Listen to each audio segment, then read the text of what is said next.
Un sujet assez différent qu'à l'habitude, alors qu'aujourd'hui, on va parler de ses émotions et comment les intégrer dans son contenu.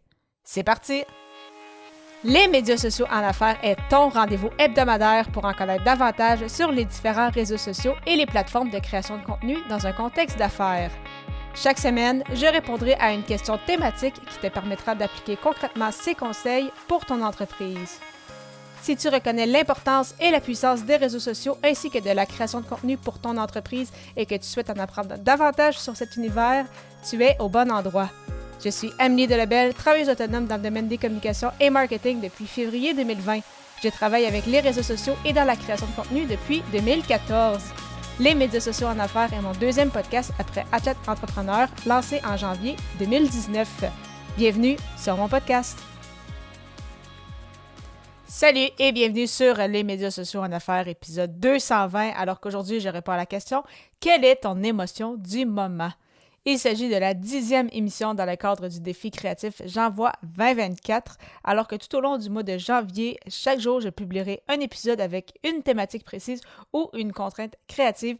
Et aujourd'hui, la thématique est bien évidemment les émotions. Pour débuter cet épisode, j'avais envie de te poser une question, soit comment te sens-tu aujourd'hui? Selon ta réponse, cela peut bien évidemment affecter ta création de contenu et ton contenu en fait en général. Et des fois, on n'y pense peut-être pas nécessairement parce qu'on se dit, bon, mais il faut absolument que je crée du contenu. Donc là, on se met peut-être un peu sur le pilote automatique. C'est comme, bon, mais peu importe comment je me sens, aujourd'hui, on doit créer du contenu. Je vais parler de telle thématique, je vais aborder telle problématique de ma clientèle, etc. Ça peut fonctionner, mais en même temps, selon ton émotion du moment et ce peu importe ton domaine d'expertise, ça peut devenir une idée en fait de sujet pour un épisode de podcast, comme je le fais présentement, pour une vidéo ou même pour une publication sur les réseaux sociaux.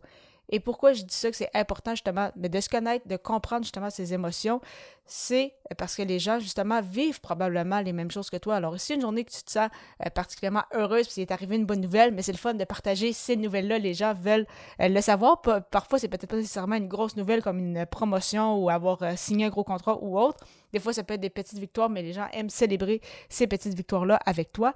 Et parfois, qu'est-ce qu'on voit moins souvent aussi sur les réseaux sociaux et dans le contenu en général, c'est quand des fois ça va un peu moins bien, mais il y a toujours quand même, ou en tout cas dans la très grande majorité des cas, il y a des choses à retirer justement de ces peut-être moins bonnes journées. Et donc, le partager sur les réseaux, parfois, ça peut faire du bien de juste s'exprimer et de faire sortir le méchant. Et parfois, vous allez avoir des retours aussi, des gens qui ont peut-être vécu la même situation que toi ou peut-être qui s'en approchent et qui vont compatir un peu avec ça. Et tu vas peut-être même avoir des solutions peut-être à la problématique à laquelle tu vis. Ça explique pourquoi aujourd'hui, c'était peut-être une moins bonne journée que c'était le cas à l'habitude.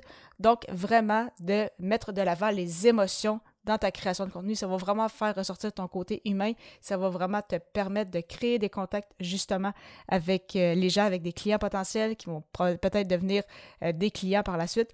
Donc, vraiment se servir des émotions à différents niveaux avec notre création de contenu, ça peut être très, très payant. Tu souhaites avoir un moment avec moi pour justement discuter de comment intégrer tes émotions dans ta création de contenu? Si oui, mon calendrier est ouvert avec plusieurs plages horaires. Pour prendre rendez-vous tout à fait gratuitement, simplement te rendre au ameliedelebel.com/consultation et au plaisir de te retrouver à l'épisode 221 alors que le sujet sera « Quel est le dernier livre qui t'a impacté? » À très vite!